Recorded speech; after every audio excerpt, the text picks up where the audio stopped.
Hey, I'm back with another video. I'm gonna hop right straight into it. Iran fires back after. Iran fires back. Let's get it. Let's go. Let's hop right into it.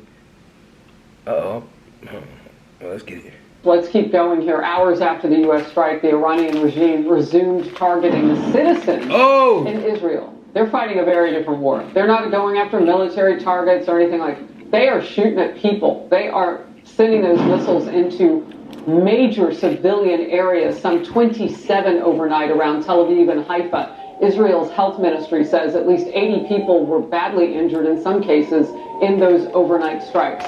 Chief Foreign Correspondent Trey Yinks is in Tel Aviv. Trey.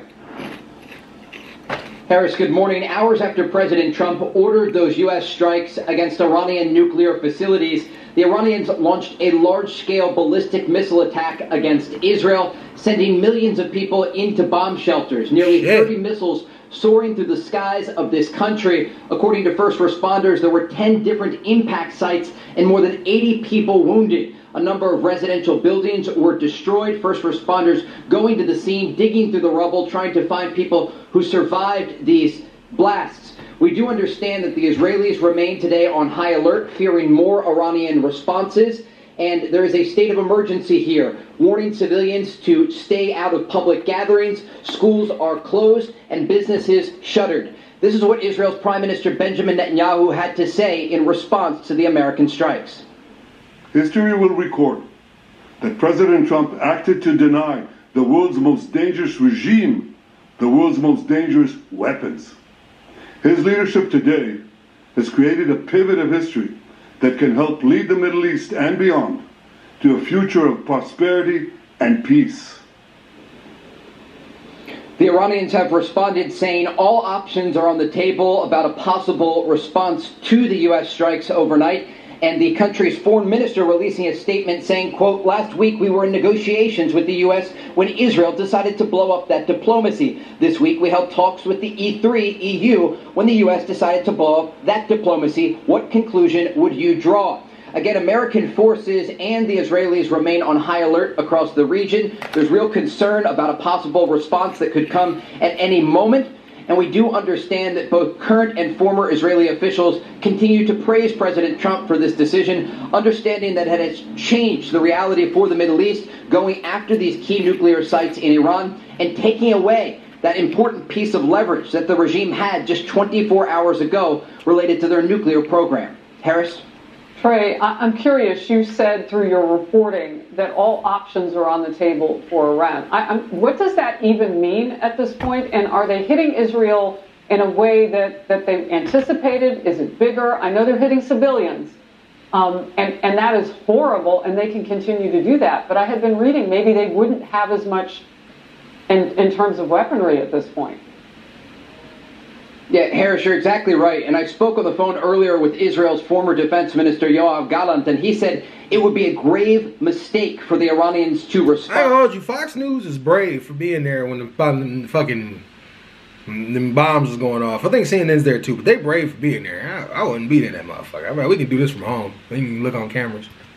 To these strikes overnight that were ordered by President Trump, they do have some limited capability to continue targeting Israeli population centers with ballistic missiles. They could also use their proxies in the region, these Iran-backed Iraqi and Syrian Shia militias, to go after U.S. bases or embassies in the Middle East. But the key thing to remember here is that over the past year and a half, the Israelis have systematically taken out Iranian proxies like Hezbollah in southern Lebanon. The Americans and the Israelis have gone after the Houthis in Yemen. They've targeted Hamas and Islamic Jihad inside Gaza, and it has given the Iranians very limited options in terms of a response. The situation has changed. If we were having this conversation 2 years ago, Israel would fear a massive missile attack from multiple directions. Right now, they just have to brace for the possibility of more ballistic missile fire from Iran and the chance that Iran could try to mobilize what's left of their proxy forces in the region to launch limited strikes against population centers here or American interests across the region. Yeah, that's what I wanted to know about their reach in terms of all of those 40,000+ American personnel and some even their families in the region as well. So we'll get into that with Joey Jones. You set it up perfectly. I'm so appreciative of your reporting always, Trey. Thank you. In focus now, Joey Jones, retired Marine, bomb technician and Fox News contributor. So let's talk about the exposure, if you will, of our men and women in the military in that region right now. And are we more worried or less, do you think, at this point? I think you have to be a little bit more worried today. You don't know what Iran's going to do. You have Soleimani as an example. We had a guest on Fox and Friends. We got to do what Ronald Reagan did. Pull them the hell out of there, man. Get everybody out of there. Oh, Donald Trump, man. What have you done, dude? What have you done? You just put our soldiers in some crazy-ass position, bro. I don't know, man. I don't know, y'all. This president is just doing a little most. Like, this is a lot. This is a lot. Like, that war has nothing to do with us. That's between them. This morning, and he kind of tried to thread the needle and said he thought they would do more than what they did after Soleimani, but try not to do too much to create a reaction from us. My guessing at it is, do they try to go after capabilities rather than personnel? Do they want American blood, or do they want a PR win after they've been embarrassed on the international stage? I don't know. Yeah, I don't even know what capabilities they have left. That's my question. And so that's a big part of it as well.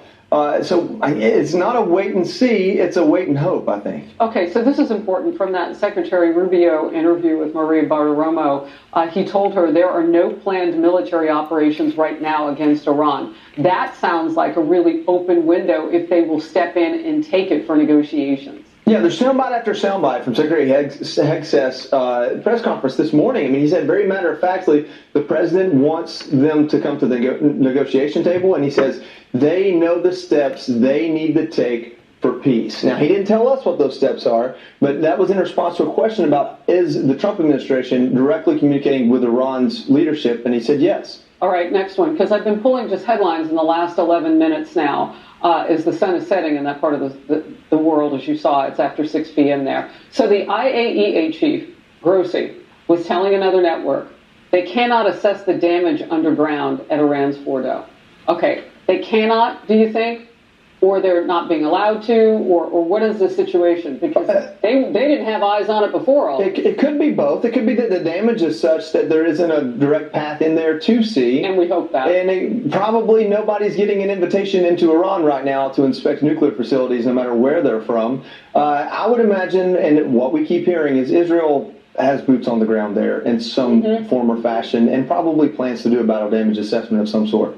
Okay, I figured. I mean, the IAEA had an opportunity to do more than be duplicitous at one point. They really, you and I have talked about They put out one report in May that really changed a lot of things. It said for the first time that Iran had violated any agreement they had, but I think that's 20 years too late. Yeah, that's the problem. All right, one last one here. The Organization of Islamic Cooperation, OIC, we're familiar with it because there are millions of Muslims that they say they speak for.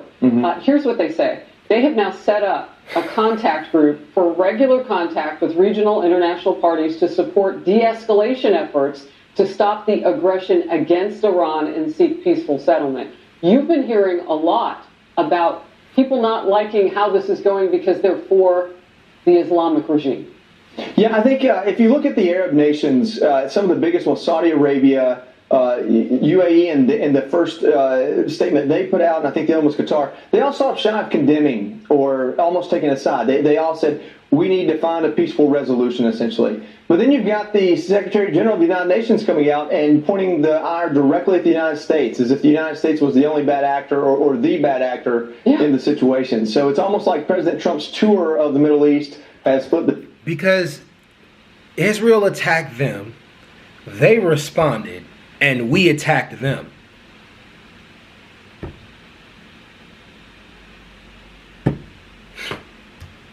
Table a little bit. Well, no doubt. Yeah. I mean, he's keeping his promise. We technically were the only bad actor. We had no dog in that fight. The New York Times, with this headline, with military strike, his predecessors avoided. Trump takes a huge gamble. President Trump is betting the United States can repel whatever retaliation Iran orders, and that it has destroyed the regime's chances of reconstituting its nuclear program. Your take on that? Yeah, phrasing it that way, like it's very open-ended, we absolutely can. In a conventional war, we are the world's superpower. And with what Iran has left, if we so wanted, we could absolutely destroy their military.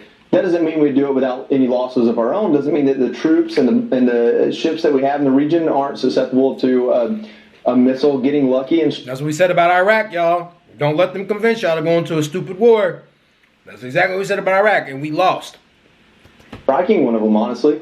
But the frame it as President Trump takes a big risk. I think this is the most calculated thing he's done when it comes to war. I mean, we got to understand that this is the same president that did not start a new war, that ended the war against ISIS, but also set a precedent using the Moab, and now has set a precedent using the MOP. So he understands, I guess we've, just to use the tagline, they do peace through strength, this idea that if you are decisive and immediate and severe with your action, maybe you don't have to have a prolonged war. Yeah, I like the acronym for the massive ordinance. they mocked it up. Yeah, yes. Joey, good to see you. Yes, ma'am. I'm Steve Ducey. I'm Brian Kilmeade. And I'm Steve Juicy. No, don't let them convince y'all to drag you going into no stupid ass war. We're gonna be fighting them forever if we do that shit. Fuck no. Like, we need to let that shit go. No more wars, no more money dumped into dumb shit. We need to be focused on building what's here in America. Anyways, y'all, I'm out. Peace.